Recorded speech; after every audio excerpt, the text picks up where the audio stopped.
Welcome back. I've got Kenny Lange online. Kenny, how are you? I'm doing well, Michael. How are you? I'm doing really well. Really looking forward to this conversation. I love talking with people that are in the leadership space. We're all leaders, by the way. So even if you don't have a title of leader, you are a leader of your life and your family, your community, and all that. But Kenny definitely is, a leader. So I'll share a little bit about yourself, and then we'll jump into the conversation. Yeah. So I am now a two-time founder because I didn't learn my lesson the first time. And husband, father, I'm a foster parent, also adoptive father. So we have three bio kids and two adopted ones. And it's a big reason behind the coaching practice is really building a platform that would allow us to positively impact 10,000 kids by 2033. So we don't want to adopt 10,000 kids. I don't think I could take it, but if we can make a difference by taking my skills and abilities and scaling organizations, then we'll take that path there. It's important work that you're doing, and obviously your own biological ones, and children are children. And I think back to what Maury Povich used to say on his show all the time.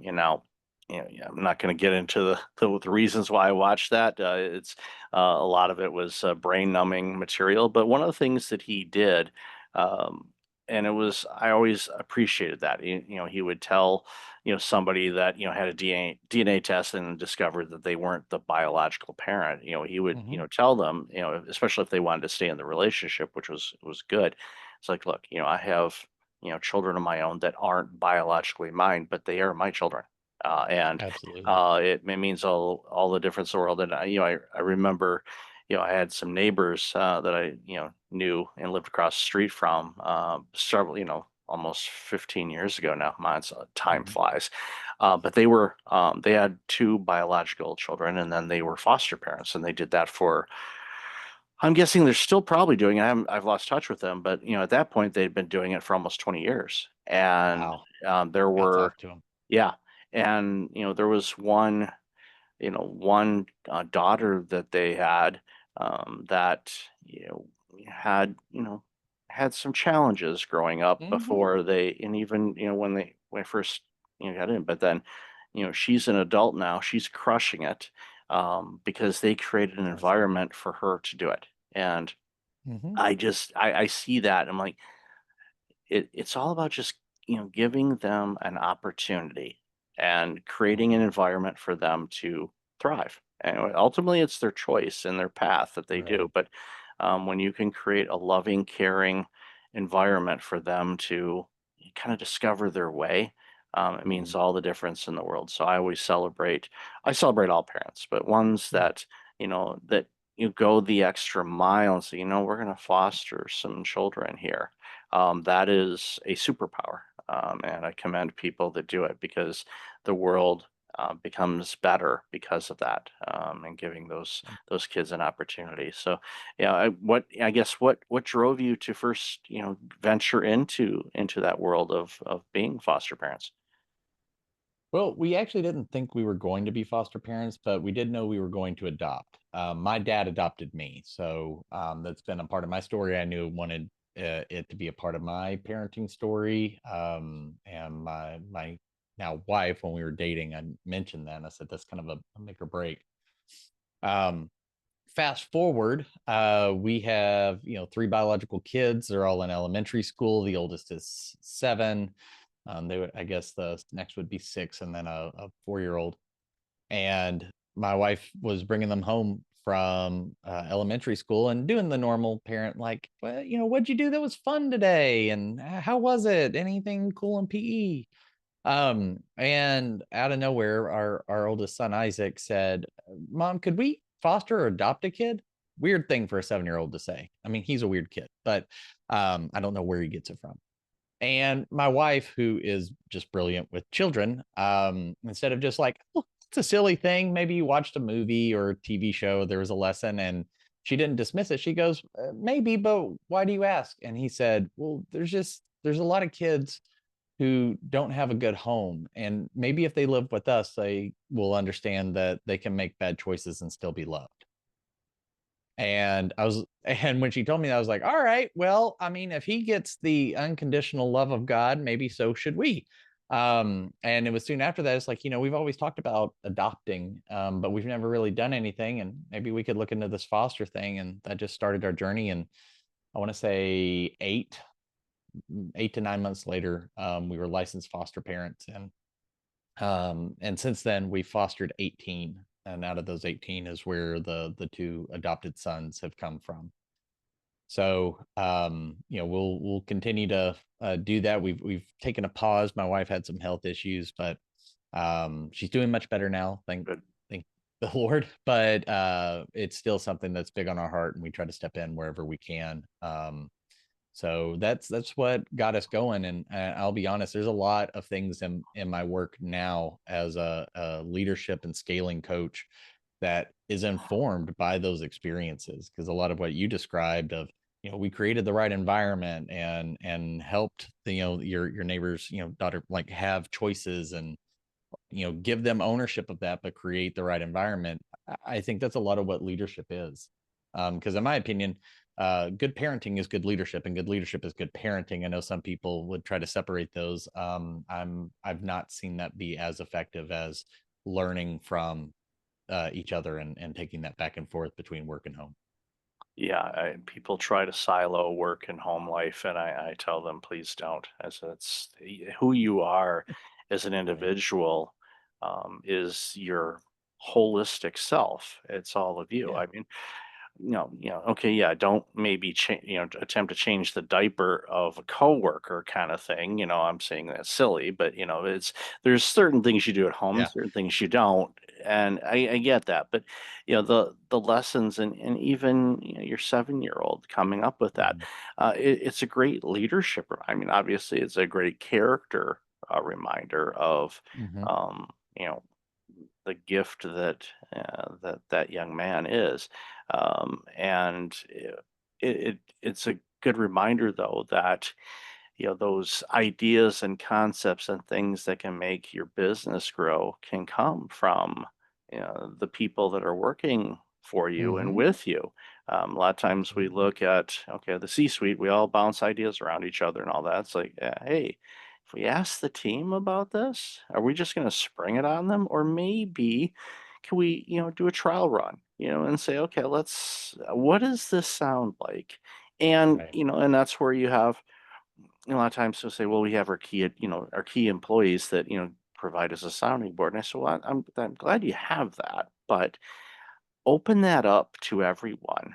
Because there are some ideas Right. that could be game changing for your company.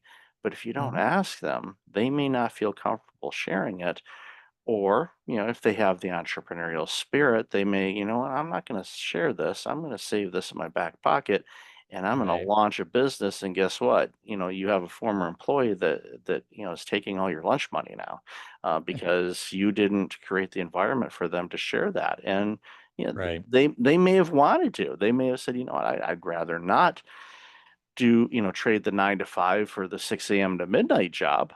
As entrepreneurs, we all know that Mhm. sometimes can be the case. Don't make it the norm, but it can be the case from time to time. But ultimately, it boils down to, parenting and leadership are two sides of the same coin, basically. And Mhm. the lessons I learned from raising kids, and again, I don't think about it. It's just, okay, how do you treat people? How do you look for Mhm. opportunities to make things better for your environment, whether it's, in your bungalow or if it's in your office, or anywhere in Mhm. between. Yeah, absolutely. At the end of the day, we're all just trying to bring out the best in the people that I think we're privileged to lead. And I do firmly believe that leadership is a privilege. It's not a right. But I love what you said about, let's invite more people into it. I think the people closest to the work are the ones who should be weighing in on the work that needs to be done.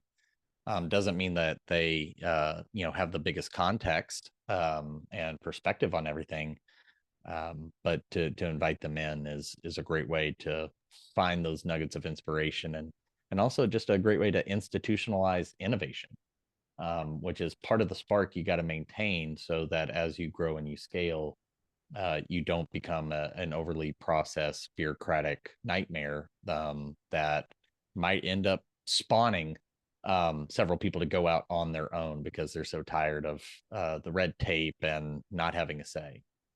So yeah, it's a great way. It's a great retention strategy too, because good Lord, that's expensive to keep hiring and losing people. Yeah, it's very expensive, and a lot of times people don't really pay much attention to it because it doesn't jump out per se in the financial statements, but Mm-hmm.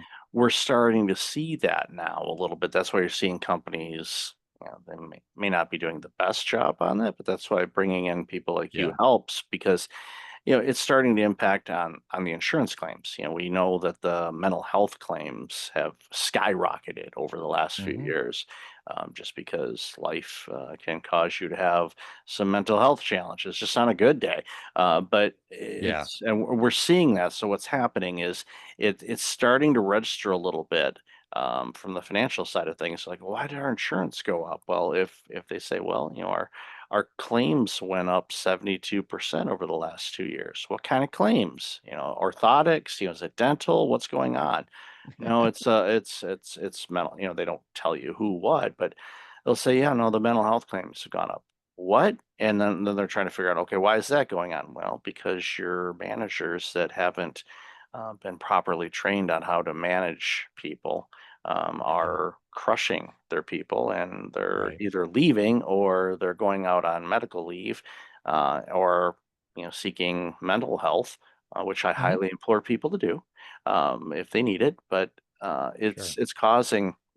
it's finally hitting the bottom line, basically, and Yeah. it's causing some organizations to finally do something about it, or attempt to anyway. And some are doing well with it, a lot are not. But I think that's where it's so critically important to have people in the world like you that are going into organizations like, okay, let's approach this maybe a little bit differently. And I know we talked about this a little bit in the pre-show, Mhm. where you've been at this for quite some time, but you've kind of taken stock, I guess, and you're Mhm. looking at some potential new approaches on how you work with companies and help people, which is, again, it speaks volumes to your character, but also it's similar to what you just said, where you're like, okay, you want to scale, you want to grow a business, you want to do some things. So even in your own business, you look and go, okay, what can I do differently here? That's amazing for leadership, coaches and advisors to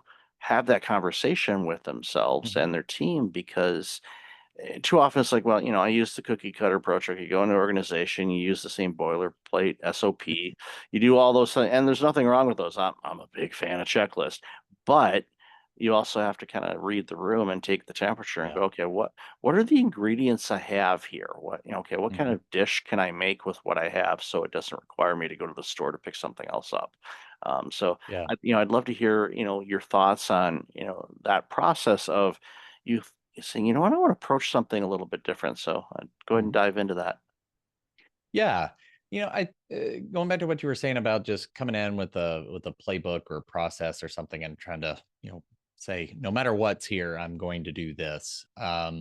Is it's a little tone deaf, but it's sort of the cliched when you're a hammer, you think everything's a nail. And while I think you could hammer a screw, you might get it in a little bit, but it's not going to do what it was intended to do. And so I do try to eat my own dog food, as they say, and I'm a huge fan of advocating for pay attention to what you're paying attention to. And I think so many of us are on autopilot, myself included, from time to time, and it's like, okay, well, I notice that my clients are getting results. That's great, yay. Um, why? I have tools. I'm certified. I'm a framework nerd to the 10th degree. Like that's just, and it's one of the reasons why I love being in this business, is because I've just always paid attention to, oh, well, that's a cool approach and that's a neat tool and this is a cool set of, like questions or frameworks or mental modes. But I started wondering, well, how am I selecting these when I'm coming in contact with whatever the problems are? Now, it's age old wisdom to say, you fall in love with the problem, not the solution. And, you want to be solving roughly the same problem over and over again. And I think in some ways I do, but if we're talking about ingredients, which it's funny, I just published a blog post about how framework addiction is killing your company, about like trying to make 6 different cakes when you only have ingredients for one. And I think you may end up with the same cake, but you may be starting with a different set of ingredients. And so with the what I've documented, I'm calling the lead to scale approach. And it really is it's a whole leader, whole organization transformation from the inside out. And I think there are so many programs and platforms and tools that just try to start like, okay, well, let's get the senior leadership team or the executive team in here, and let's run through some team health stuff, and we're going to do strategic planning and create a binder that's 70 pages no one's going to read in 2 days. And maybe it'll prop a door open and be useful. But I, I got tired of those sort of things. And also, going back to what you were saying about management, reading some statistics that the first time people are given management responsibilities is in their early 30s, and the first time they're trained to be a manager is in their early 40s. There's a 10-year gap there. Like, no wonder. So, are we willing to let people flounder and suck at their jobs and also negatively impact a whole bunch of other people we gave them influence and authority over for a decade before we figured this out? I just, I don't think anybody means to do that. But we can't ignore the reality. So I put everything in 3 buckets. Like, you've got to lead. One, start with yourself. I start with the leader. So most of my engagements now will start with whoever the most senior executive is, and it may be the founder, CEO, executive director, whatever their title may be. And for 3 to 6 months, we're just working together to detangle their thoughts. Let's get a handle on their leader, on their leadership, and then we can move to the team. And that's where the grow part comes in, is we've got to grow the performance, grow the health, the impact, the influence of a team. And that may be the senior leadership team, and maybe the next level, the management team, or maybe those frontline, those sort of like team leader, team captain peoples that you would have. And then we have to scale the organization if you want to. Scaling's an option, and it's very different from growth. You have to implement wildly different strategies when you decide to scale than if you just want to grow. And both are good. You just have to make peace with the trade-offs that come with either within each of those. And so I have like a dual flywheel graphic that goes with this, and that's lead, grow, scales on the outside. The inside, the engine of it is that we repeat over and over is aware, align, accountable, aware, align, accountable. Just like you were talking about, you got to start from this taking stock, this place of awareness. How am I leading? How is this team functioning? Because otherwise, whatever you build on top of that, you're building on top of quicksand. If you don't start from how are things actually going, even if they're terrible, say so. Like, you know what? I suck at this part of being a leader. Okay, cool. Well, now we can do something about it, right? And we can implement the right strategies, the right ingredients, and then, develop, implement systems tailored to that person or that team or that whole organization that allow it to make good on its intentions. And then that just repeats over and over. And the more I thought about it, and the more I looked at my own history as an entrepreneur, um, my first company was acquired after 5 years, and I helped that company scale and nearly double revenue in 2 years and go from a single state to 6 states and 4 countries. And I just kept looking back, and it's like, aware, align, accountable. And then we impact individuals, and then we went to the team, and then we went to the whole organization. I just keep seeing that pattern repeated. I love the AAA, but then you can't use that one because there's an automotive company that has that logo. So, but it's so important, it's Yeah. the awareness, of course, and sometimes we're on autopilot, like you said before, and we're not aware. Accountability. I thrive on that, and Mm-hmm. I'm thankful that my wife holds me accountable on pretty much Mm-hmm. everything, and things that I'd much rather not be held accountable on. But it's good for me. It's good for me. I know that. And I say that Yeah. truthfully. I would, you know, hand on Bible in court say yes, it's good for me. Yeah. But it's one of those things for leaders, and especially in the when you're working with someone and going into a deep dive, over several months. A lot of times they look at it and they go, months? Like, we're going to be peeling back a lot of layers here. Now, hopefully it's not. Mm-hmm. Now, hopefully it's not an onion, but we'll figure that out as soon as we start peeling back some things, and you can kind of carve out some of those things, and it's good for growth. And uh, we see this all the time. Organizations, they grow and then they get stagnant and they think, well, we're okay, we're going to be fine. But a stat that I share on the show all the time, a couple of them, and ironically, both of them are 52%, which I'm curious about that percentage. But 52% of the Fortune 500 companies from the year 2000 no longer exist. And for us, the year 2000 does not seem that long ago, but it's like when over half of the Fortune 500, these are the top companies on the planet, gone. And then we saw, the companies that were launched during the pandemic. So 52% of the online businesses that launched in 2020 are also gone in 5 years. And why? I mean, there's a lot of common denominators in there. Some of it was they had Mm-hmm. rapid growth. Some of them, maybe didn't. And there's a, I spent time in San Diego. There's a biopharmaceutical company was worth 6 billion with a B dollars. I know I should probably do the 6 billion with the Mm-hmm. pinky because I got the hairstyle of Dr. Evil. But I should do that more. But that's probably trademarked, so I won't. But here's the company, $6 billion. They're out of business. They're gone. And like, how do you go? You could you save a little bit for something? But what happened is they took off like a rocket, and unfortunately, they didn't have plans on, well, how do we land this, or where's this rocket going, kind of thing. Right. And there's countless stories of that, and it's. Mm-hmm. I'm a big infrastructure guy. I love Yeah. infrastructure. Same. I would like the analogy of, okay, you have an hour or 2 hours to chop down a tree. What would you do? Well, an hour and a half or an hour and 45 minutes sharpening the saw. It's Mm-hmm. it's important. It makes sure you have a good solid foundation of how you run your business, understanding all the nuances of it. Mm-hmm.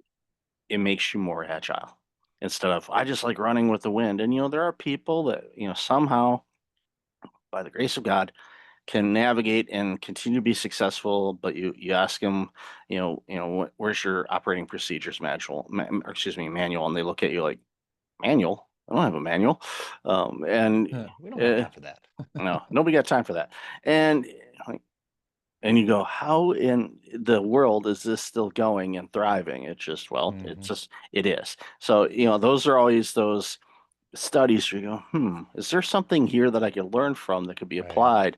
And of course there is. There's always opportunities on that. But I think Mm-hmm. ultimately it boils down to, with the more things change, the more they stay the same. However, the way that work is working is changing and has changed. And we've got multiple generations in the workforce, and their viewpoints and what work should look like can be dramatically different. And not just a pigeonhole a generation, because I know baby boomers that are not what you would describe as baby Mm-hmm. boomers when it comes to their approach to work. And then there are people that are younger that you would think, okay, they're a little bit more freelance in this, and they're like, no, I want this to be a perfect 90-degree angle, and it has to be this, and we take our breaks at 11:42 a.m. and 2:16 p.m.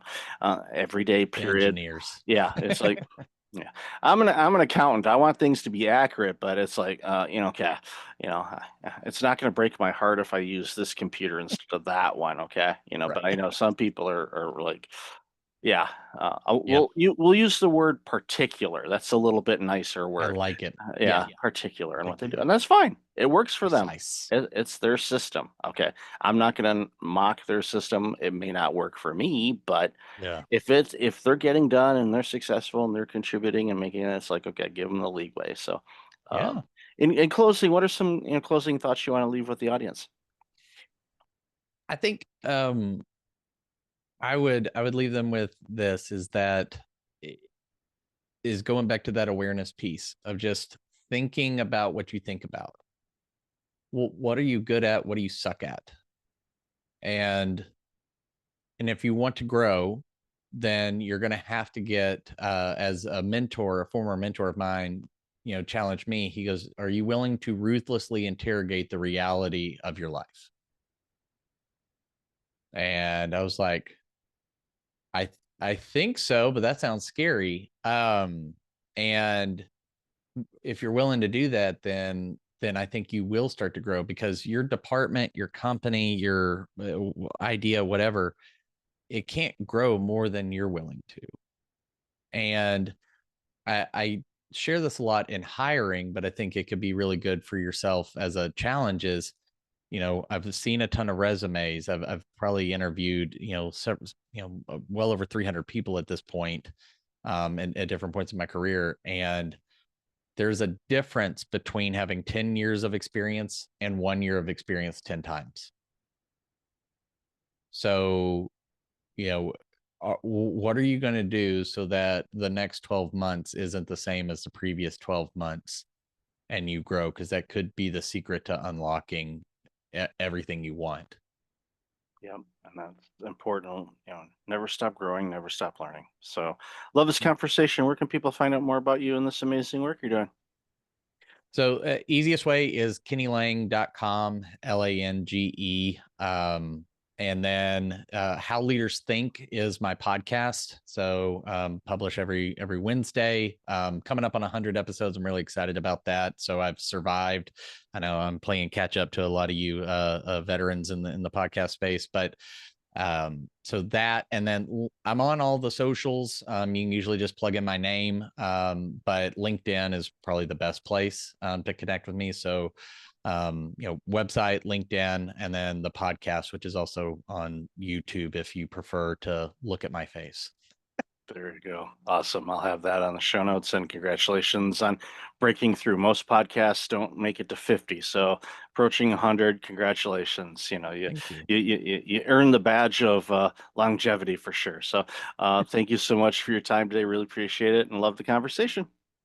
Thank you so much.